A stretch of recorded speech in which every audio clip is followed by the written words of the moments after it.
Hello everybody, we're doing another video on HYDTF today, and the reason for that is they had a really big dip, and I thought this was a great time to buy. I've been watching them for a while, and I was able to buy some in this area right here. Um, Almost doubled my position below the 270 mark, and the reason why I did that, even though they had a big dip, is because the dip wasn't anything fundamental with the company. They just did a stock offering. And I'll show you that thing today. So they did a $10 million stock offering, which isn't huge. That's less than, what is that? Not 10%, 7.5%. It's a fairly small percentage of the value of their company right now. And that's pretty typical for the value of a stock to go down after an offering like that. Um, One thing that I had seen, but I hadn't done any videos on, is they have a new revenue stream for their company, which is STI testing. And I don't know all the details of this. It hasn't actually come to fruition yet because they haven't started making money.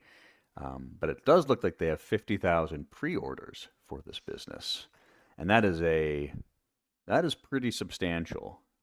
I don't know if that's a large amount or if it's going to get bigger in the future or smaller, but any revenue stream is good. And I actually think that this is interesting from a cultural standpoint.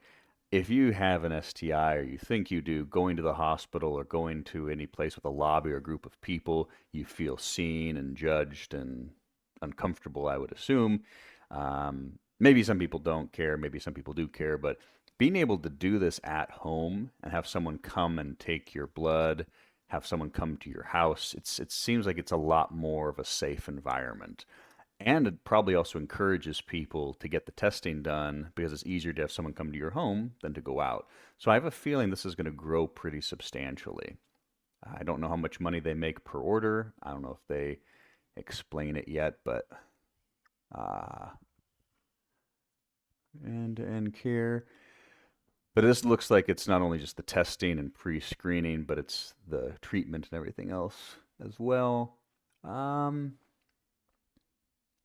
yeah, it doesn't give a lot of information about what the income is going to look like there. But getting back to the stock placement, the reason why they're doing this is because they don't want to go into debt to fund the onboarding of their new licenses. So I actually had Gemini summarize this, but um, they basically got a bunch of new shares to dilute to make a decent amount of money, short-term dilution, so that they can fast track the onboarding of a lot of their customers and licenses. The money that they made last year, the revenue, as if we remember the previous videos, they had a jump. They were basically making about 4 to 5 million a quarter until the last quarter where they made over 10 million. So they had a 100% revenue jump, or maybe 120%, 119%, I'm not sure. But that was only based on 400 fully active licenses.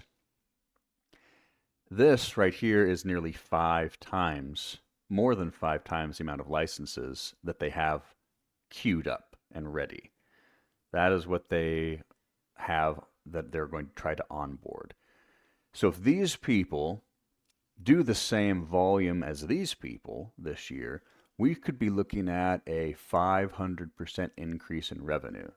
That is assuming that these people do the same volume, and that is assuming that these people do not increase their productivity or billing or whatever it is that they are paying. And even if these guys just do a fraction, let's say 50%, we're still looking at 250% revenue growth for the year, which is absolutely excellent. Um, so they have a lot of licenses that are signed, and they're just trying to get them to be active. Um, I haven't read this part yet. This is the part that I was, more focused on, was the licenses and the reason for the stock dilution. Well, let's look at this real quick. Revenue potential, STI testing, they secured 50,000 pre-orders. Deliveries begin in early 20. So they haven't even started. They're beginning early 2026, which is right now. It's not a one-time scale. It drives patients into the platform for confirmatory testing and treatment coordination, creating a recurring revenue loop. That sounds good. GLP-1 and hormones. I think that GLP-1 is related to what HIMSS is doing. One interesting thing about Hydrite that separates it from HIMSS and all these other things is Hydrite is actually able to, they're not pigeonholed into one or two prescriptions. They actually have the ability in every state to offer a multitude of different treatments, prescriptions, hormones, and therapies that I don't think any other company can do. They're described as the Shopify of healthcare and services, which is pretty great. Let me see. Yeah, you've got hormones, testosterone replacement therapy, GLP-1s. These have higher margins, higher average order values than standard hydration, which will boost profitability as the new licenses go live. Projections based on the current analyst consensus. 2026 projection total revenue, 76 to 90 million. That is pretty good. So last year, I think that they were close to 20 million. So we're looking at a 4 to 5x this year alone. And then the following year, this is assuming no new catalysts and whatnot, just regular growth. Their estimates are between 113 to 160 million. And we are looking at, if that is the case, if this year or last year it was around 20 million in revenue, this is an 8 times revenue growth in the next 2 years. And so we're looking at, well, this says it's a double from these prices. Well, if it's closer to $2.60, it's more like a triple for this year.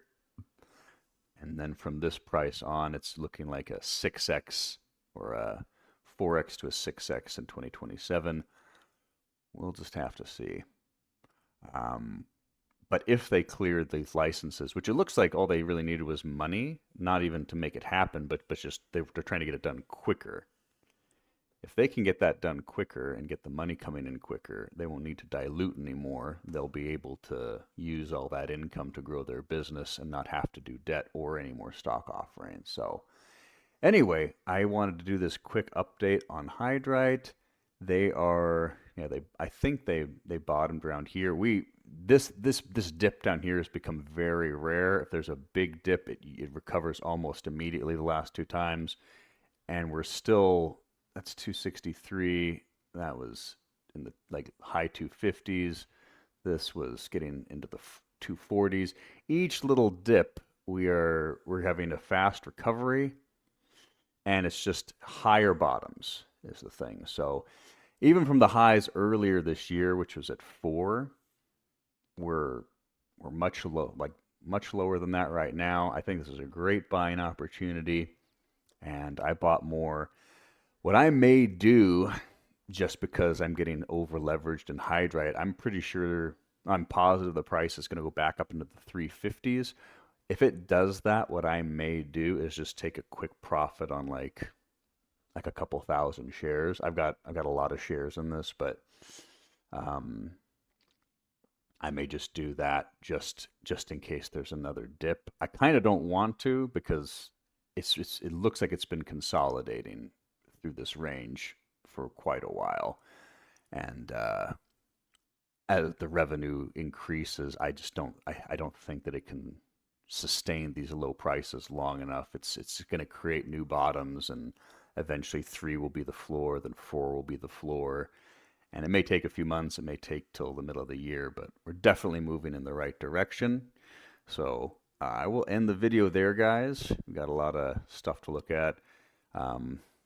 I don't cover any of the other stocks in here because everyone else is covering most of these things as well.